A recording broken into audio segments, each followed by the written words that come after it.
Hey there, Marina here. It's been a really long time since I made a video, and I feel like it's time. Might even have been about a year, I don't know. I have been working with clients from the Killaby Center online and a couple of private clients as well throughout the year. And I'm noticing how my practice is unfolding. It has also taken me more inward in the last year or so to really get the gist of what are we really doing here when we are inquiring, when we are exploring an inner world and experience. Why even do this? And what's the gist of it? And really distilling it down to the key, the kind of the core of it all, and also the most simple aspect of it all. So insights come and go. In the last year, it's been a lot of insights, but somehow not drawn to make them into videos because they come and go so quickly. And when they feel really exciting in the moment, if I'm not near a camera, I just didn't do anything about it. And then it flowed and integrated in life, and life goes on. So here I am now wanting to reach out again, make some videos. I've had a few subscribers that are probably wondering, is this old information that I have on my channel, or is it still relevant? And I would say most of it is still relevant, but it really depends on what we're talking about. What aspect of our reality or consciousness are we talking about? There's a lot of wind outside. So there's some banging against the door, but it's okay. I just wanted to give you an update of basically where I am today with everything. Still working with people, still exploring the inner world. I have been called in the last year an emotional tour guide, a freedom facilitator, inquiry facilitator, mindfulness facilitator. And it's funny because it's really hard to land on any of these things, to label what it is that I actually do other than explore suffering, which sounds excruciating, but interestingly, it's not, especially when we take the attitude of curiosity. That has really been the key. That's where I've landed now for a while. And I even created this little quote, kind of my own meme, that says, curiosity is the bridge from fear to love. And what is meant by this is that if you are curious about anything, if you can find in any way the curiosity to explore your reality, it's very hard to stay in fear when you're also curious.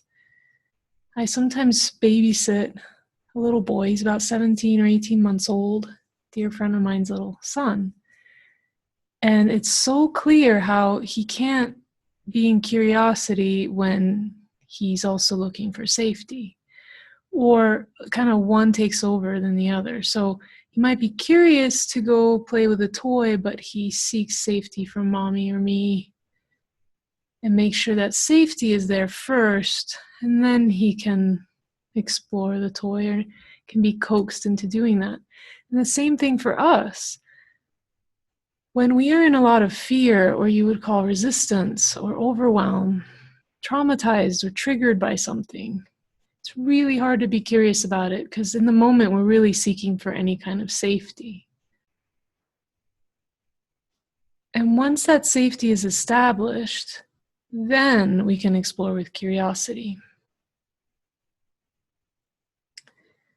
So I wanted to talk about this as well,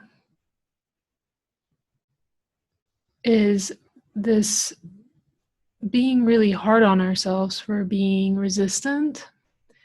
I hear practitioners talk like this, or facilitators of different methods, about anyone not being ready or resistant to a certain process, not being open. Coaches will talk about this, try to push you through to be open. But in my experience, especially lately, I've just really seen it over and over.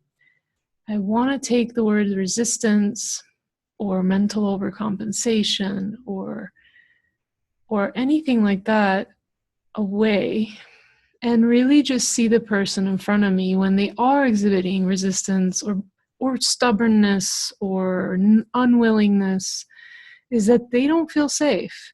There's a very good reason where someone would have that come up, and it's not for us to break down or bully through. But if we can establish some kind of safety in that moment, and when it comes to facilitation, that's very much about grounding in this moment. What does grounding mean? Really finding some semblance of peace in this moment, whether it's in our breathing or finding some area in our body that feels safe and okay, or even just neutral. Neutral can be safe. And really helping the person guide there first, having them ground to that first, anchor to that first, before they would go exploring what they were resisting or what they were against, or having a big, whoa, that is way too scary to go look at that kind of thing. And once we do that, when we establish that kind of a safety, and I like that word safety right now, but really it's just a grounding, coming back to presence.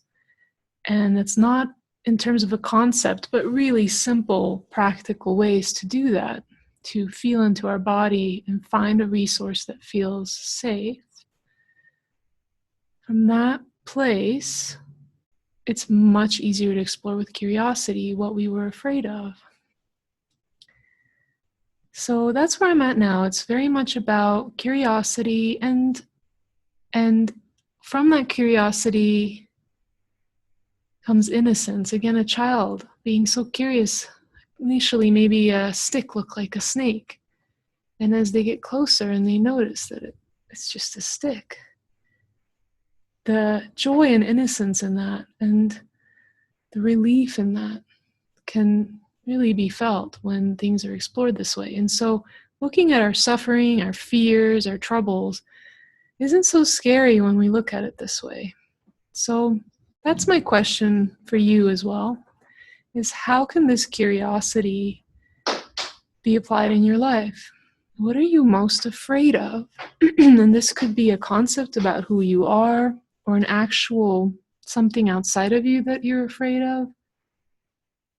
But how can you create curiosity, cultivate curiosity in your life towards this idea, concept, belief? And how would that change your life if you're able to do that? So would love to hear your comments below. I also have my website, marinabajszar.com. I am working on that website. I plan to have a lot of changes this year, and we'll see how that goes. Thank you so much for watching. Have a beautiful day. Bye.